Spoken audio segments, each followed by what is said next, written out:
All right, so we're here with Mario, my brother-in-law, ops manager at a recycling plant, and here to introduce you, man. So Mario. Hey, what's up, Julio? How's it going? All right, man. Everything good. So we're here at a park, drinking some Starbucks, relaxing, enjoying on a Sunday. Essentially, bringing you forth to speak on this project that I'm working on called ACENTO. We kind of talked about it before the recording. Essentially, I'm trying to capture a collage of people that are Latino background and are in this country and trying to figure out how to find success in their own way, and really trying just to find try to build like a historical artifact for the future. 30, 40 years from now, when we look back and listen to this, it's going to be very interesting. So, the reason I brought you in, bro, to really talk to you is because I feel that your background is, I'm first generation here, so my parents, they were born in El Salvador. They they came here and then they had me. And I grew up with a Salvadorian background, but I was actually born, Carson. You know what I mean? Whereas yourself, you were born in Nicaragua. Yeah, Nicaragua. You lived there up until how many years? I was 14. Yeah, I was 14. Yeah, so you're 14 years old. Then you came to this country. Imagine a teenager coming to this country. Being a teenager is hard enough, but then you come here to this country and I assume you know the language somewhat, but you're not super comfortable, as a teenager. You're going into high school, right? Yeah. Well, when I came here, I came to summer of junior high. I think it was the 8th grade, I think. So yeah, you imagine that's already a transition. Just 8th grader going into high school, and you're fucking you're gonna be, you're going to a different country, different language, different culture. And that's exactly why I wanted to bring you in, because I feel that you embody that transition to the most real way, in the most real way, where you're actually having to adapt completely to a different culture in the United States. Speak English. It's not your primary language. Yeah. And not just that, but it's not your primary culture. You know what I mean? Mm-hmm. So how did you manage that? How did you feel? And how do you feel, looking back at it now, as an adult? I think that it did affect me because I already have a life in my country. Right. As 14 years old, you already know good from wrong. Right. And I put the two cultures together, growing up in Nicaragua and growing up over here in the United States. And now that I have my kids, I see that I had more freedom in Nicaragua than here in the USA. So it was hard for me because I feel let me give you an example, school. Right. I feel that I was popular in my school. Let's put it like that. The cool kid. Yeah, the cool kid, Then I come to this country as an immigrant. So right away, Right off the bat. yeah, right away, I start feeling man, I have a title already. See what I'm saying? Like I'm an immigrant. Right. You are Latino. You put in the box. Yeah, and they put you in the box, and then you start like, damn, man, I'm a Latino. Oh, I'm Hispanic. I'm like, damn, I never used to Think that way. in Nicaragua. I was just a Nicaraguense. Yeah, you're just Mario. Yeah, and I remember when the first week, man, that I came to this country, I thought that everybody was going to be white people. Yeah. I never thought there were Latinos, man, or Right. And I remember we got to a gas station, and I saw this guy selling oranges in the corner. I'm like, I asked my aunt, hey, that's a Latino, that's a Hispanic guy, Yeah. And my aunt goes, I'm like, oh, you're gonna find a lot of them in school. I'm like, I'm not gonna be the only Latino. Right. That was dumb, dude. But that's the way I used to think. Perceive it. Yeah, perceive it. And then I got to school, and I remember I was nervous, man. It's a new language. It's completely different from Nicaragua. Plus, you have to add it that I didn't want to come to this country. See, Right. I was happy in my country. The only reason why we got out of Nicaragua was because my life was in risk. Yeah. So they were going to send me to war and stuff, and that's why my parents made the decision of coming to this country. Right. You know, so I mean, it was very hard. That's something in itself to speak on the reason, the reason that you left your country wasn't because you wanted to come over here and you wanted to, you didn't want to come over here just because you wanted to be at the United States. You came here because there was limited resources in your country, and as a human being, you're gonna have to figure out, your father, your parents, they had to figure out ways to keep you safe. You know what I mean? I think that's something that we don't pay attention to enough, is that a lot of people that come from different countries, they don't come here because they want to. They come here because they have to. They have to. And it's that's a human thing. Anytime I feel that anyone does something for the betterment, we can't really punish them for that. You know what I mean? Because as a human being, how are you going to put someone at risk just because they're inconvenienced? Yeah. And even since I think the first year that I was here, man, I used to cry.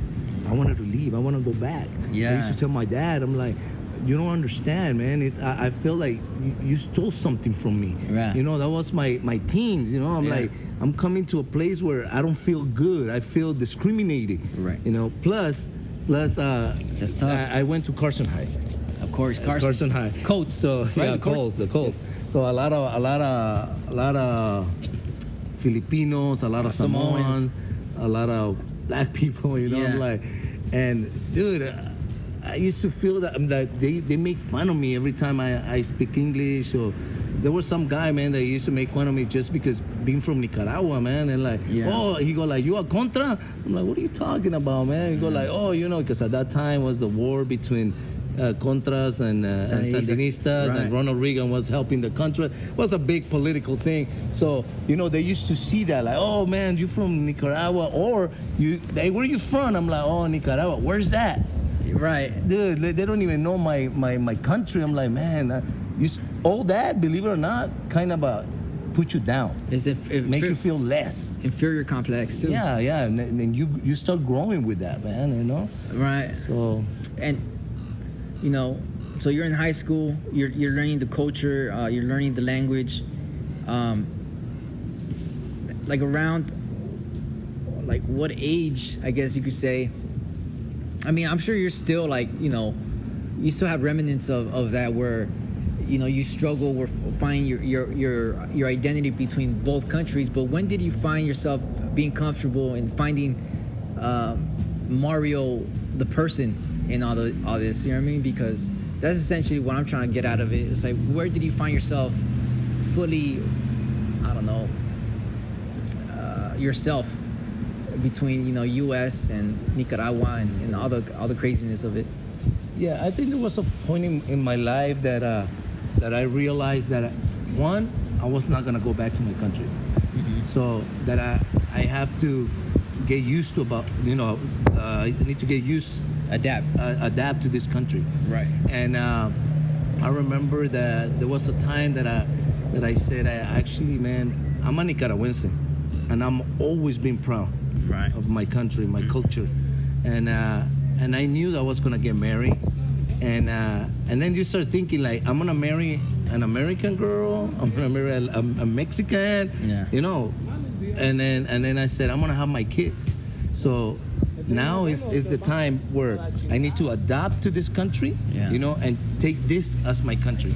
See, and I remember the first week, before I went to become a citizen, I remember like, man, I'm gonna be a citizen of the United States. Yeah. And believe it or not, man, I got this thing like, got me a little bit proud. Right. Like, man, now I'm gonna be part of this great country, because USA is a great country, man. It's the country of opportunities. Yeah. That, like how they call it, right? Right. And then I'm like, now I'm gonna be a United States citizen. My kids are gonna born here.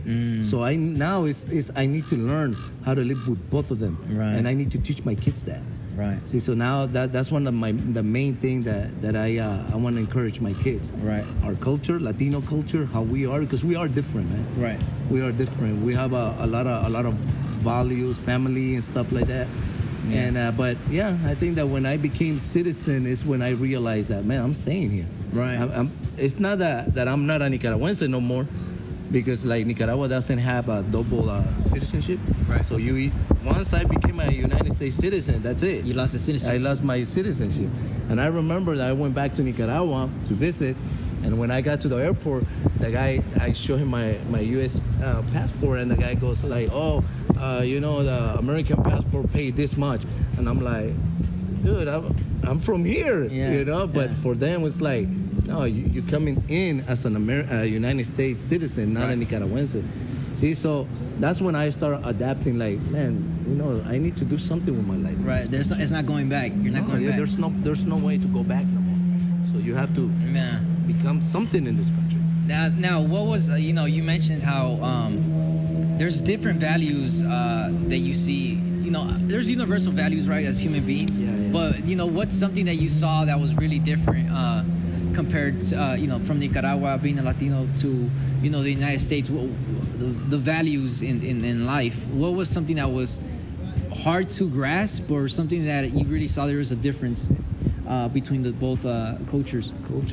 I think one of them is like how you care for the family, to be united as a family. Right. Here is a country that there's so many distractions.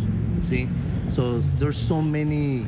How can I put it? Like, people want to do so much that they forget about family. Wow. See, you put all your time in working, for example. Right. You work so hard. You wanna buy a house. You wanna buy a car. You wanna give your kids all this luxury thing, but you paying the big price. And the big price is that your kids are not growing with mom and dad. The lost time. See, like, and that's something that I seen in this, me growing up. Right. Like, I think my parents were a little bit more close to me in Nicaragua. Yeah. But when they came here, it's like my mom, my dad, they have to work all the time, even late at night. See, and there was nothing like my mom, my dad, like, hey, let me see what you have homework. Let me help you with your homework. They were not there because they have to work. Right. That's what I'm saying.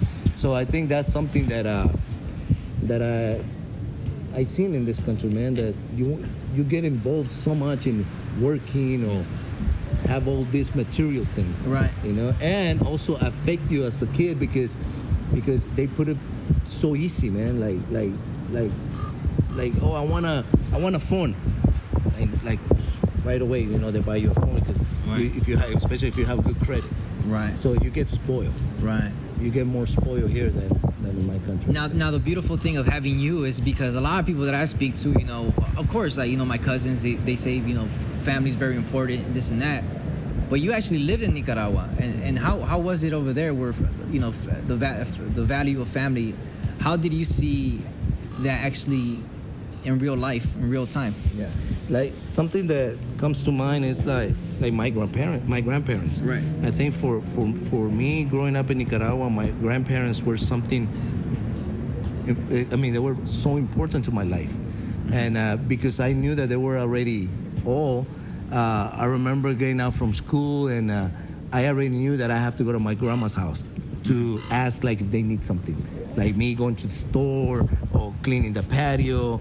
And there was nothing like, damn, man, I have to go now. No, you do it with love because it's your family, man. Yeah. I remember that we used to get together every Sunday as a family. My dad, my uncles playing cards, and kids running everywhere. I remember that we used to go visit my older grandpa and this out of the city, and you see people sleeping everywhere, man. A bunch of cousins. That was beautiful, man. I think it was more close. See, now if you compare it to this country, think about it, man. How often do we get together? Yeah. I mean, like holidays. Yeah, holidays. It's hard. It's completely different. Right. You learn how to value your family, man. Right. That's beautiful. I think I'm a victim to that, where, my grandma, she lives in Hollywood, and like, we don't have that. Where my mom, she lived with her grandma, and they all lived together. You know what I mean? And I think it's something that as I get older, you know what I mean, start realizing that time is so valuable. You know what I mean? And the best thing you could give someone is your time. And I'm realizing that, and I'm really trying to be okay with that, because I feel sometimes this I'm not saying this country or just this culture, sometimes even this generation, it could be just a generational thing where we're so hyper focused in trying to advance our careers, our status. It's not even career anymore, it's status, you know, of how popular you are or whatever, that you lose sight on what's important. And like you know, I want to start spending more time with my mom, with my sisters, and I feel compared to other people, we're pretty united. But even us, you know, we have a lot of things going on, and it's very important to set aside all that, because at the end of the day, like how I was talking to the previous speaker, Jose, at the end of the day, when you're with family, man, it doesn't matter what you are. It doesn't matter if you're Mario el Presidente. It doesn't matter if you're Mario the janitor. You're Mario the family, you know, Mario Mena, you know, that's who you are. No one sees you any more, any less. And that's beautiful because it keeps you humble. Yeah, you know? So now, like, moving, you know, now that you're, you know, honestly, like, I think you're a success from my perspective. You know, I know you've had a lot of trials and a lot of errors, a lot of failures, but now at this age, you know, you have your wife, you have your kids, you have your house. You know what I mean? Like, you know, you're a man of God. You know what I mean? So finding this success, how did you find your success and still manage to, you know, keep your essence of being from a different country, and how are you, I guess you could say, keeping that alive? You know what I mean? Keeping that culture alive in what you are now, success in this country. Like, how did you manage to keep that? I think one of the main things that keep you, I think it's being humble. It's always gonna keep me humble, knowing where I'm from, and seeing so many people like they used to live a life like poor, man. Like the house was made of cardboard, stuff like that. All those things, they're in my memory. See, now that I for so many years living in this country, a lot of people, they forget about that. They forget where they're from, you know. And that have to keep you humble, knowing where you're from. And that's what I try to teach my kids. Doesn't matter what you have, you know, you always have to be humble, because just because you have this more money than other people, or you have a house, that doesn't make you better than other people. You know, that it's just I mean, there's people that they struggle with a lot of things. You know, but yeah, teaching my kids, man. I want to teach my kids, like, this maybe next year I want to take them to Nicaragua so they could see, you know, the barrio that I grew up in, the school that I went. Right. You know, so I think that's just keeping alive, you know, like where you from. Like, I always try to find new Nicaraguan restaurants so they could see, you know, and my kids, they notice, man. They know, like, when we go to a restaurant, and as soon as you go in, you start seeing this pictures on the wall that, you know, they ask me, I'm like, what is that? I'm like, oh, you know, that's how Nicaragua is, and someday we're gonna go and you're gonna see my country. You know, but I think that as a Latino too, there's bigger advantage nowadays in this country, right? Because if you speak both languages, I mean, it helps, man. You know, even at work, when it's about speaking to somebody in Spanish, a customer, you know, you could help. You know, I get calls from people like, hey, do you speak Spanish? I'm like, yeah, hey, you know where I could take this material and stuff, and you help. Right. Because you speak the same language, you know what I mean? Right. So I'm grateful to, you know, to live in this country, man. I think this country have given me so much. But also Nicaragua gave me so much. Right. Nicaragua gave me who I am. See, like, I remember my great-grandma, man. My great-grandma, she's the one that used to take care of us. And my great-grandma, she taught me so much, man, in my life, that's what built me up, you know what I'm saying? Right. And thank God, I don't think that I have changed. I think I'm the same Mario. Right. You know, it's just getting old. Just adapting. You know, and I think to really put a bow on this conversation, maybe the last question I'd like to ask is, you know, you mentioned now that how, you know, you're Spanish, you're proud to be able to speak both languages, you know, and, you know, now we all have accents. You know what I mean? Everybody has an accent. Yeah. I mean, I have an accent. My sisters have an accent. The presidents have an accent. But for some reason, I feel that, you know, the Spanglish accent, you know, I think now is getting more empowered. You know what I mean? Yeah. But I think there's also remnants of, I guess you could say, embarrassment. You know, and having an inferior complex. Mm-hmm. You know, and how do you feel you evolved? You know, do you see it as a hindrance? You know, as something that keeps you from achieving things, or does it, you know, provide you a platform? Like, how do you see yourself in different situations with your accent? Yeah.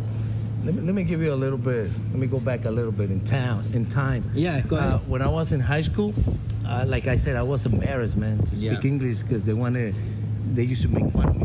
So there was a time that I remember this teacher, man, my ESL teacher. She goes, you know what's your problem, Mario? The problem is that you want to pronounce so good that you make it worse. I remember she said that. She said, it's fine if you have an accent. It's fine. They said, that doesn't matter. He said, but when you try to pronounce so perfectly and you don't know how, it make it worse. Right. So I'm like, man, that's crazy, you know. So I felt that like because my pronunciation wasn't that good, I felt embarrassed. I was embarrassed to speak. You clamped down. Yeah. So like they said, like if the group of people they were talking, I was always quiet. Right. Because I was embarrassed. Right. See. But then I remember when I was working, I remember this guy named Sergio.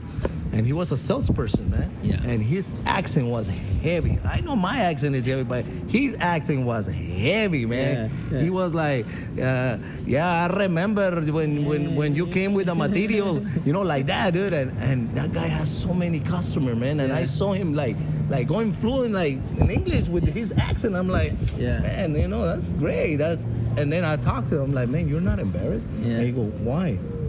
That makes people realize that I'm a Latino. Yeah. You see, why I'm gonna be embarrassed of my background, man? Yeah. You know, they should be proud because I speak 2 languages. They only speak 1. Yeah. And then like that came to my head. I'm like, perspective. man, dude. So that's when I start like changing my thinking about like, hey, if I have an accent, I have an accent. Yeah. But I have noticed too that the same way that maybe speaking 2 languages will open doors, maybe it might close another doors because you might, for them, maybe you don't speak fluent English.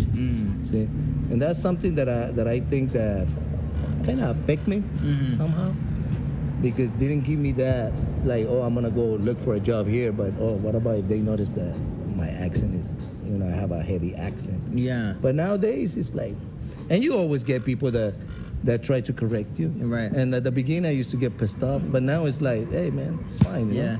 Yeah. Teach me. Right. But that's a beautiful thing. I the reason I ask this question is because I feel that it's not asked enough, because it's something that you deal with, that you sometimes you know, as a person, you kind of don't really pay attention to until you start talking about it, and how it really affects you in social, you know, events, or you know, when you go to a party and like everybody's speaking English and you kind of have a different twang to your stuff, and it's like it really does a psychological effect if you don't pay attention to it. But like your friend said, I think that's where I feel we all need to be, and I feel like where my project is at, it's like I need to feel proud. I need to be proud because I'm essentially speaking 2 languages, and you know, if anything, I'm paying homage by speaking, you know, a different language that is not my primary. And like, you know, I'm gonna end it with this. You know, what Jose said the last interview, he was like, I'm not embarrassed about having a Spanish accent. What I am embarrassed is having an English accent when I'm speaking to my parents. Yeah. And I was like, whoa, bro, that's like heavy. That's deep, bro, because I'm like thinking, you know, you're embarrassed of speaking with executives and speaking with you know, with lawyers or whatever people of your professional setting. But he's like, man, I'm embarrassed of talking to my tias, you know, because I can't even speak Spanish. I'm embarrassed of that accent. I'm like, wow, like, because that's who's important. That's who you should try to impress. Yeah. You know what I mean? Yeah. I seen the other side of the coin too. Yeah. I seen Latino, like your generation, being embarrassed of not speaking Spanish fluent. Right. See, I seen it, like Jose. Yeah. Jose used to work with me, so I seen that, like you have an accent, you know, and people make fun of you too because, like, man, you should speak fluent Spanish. Right. So yeah, that's the other side of the coin, I guess. You know. Yeah. That's the duality of being a Latino, you know, especially first generation. Yeah, but I think that being a Latino in this country, we put that essence to this nation. The flavor, man. The flavor, you know, the Latino flavor. Yeah. You know, the music. Yeah. Our culture is beautiful. Yeah. You know, and Let's embrace it. yeah, embrace it. All right, man. Well, I think this is a good way to end it. I appreciate it. And until next time.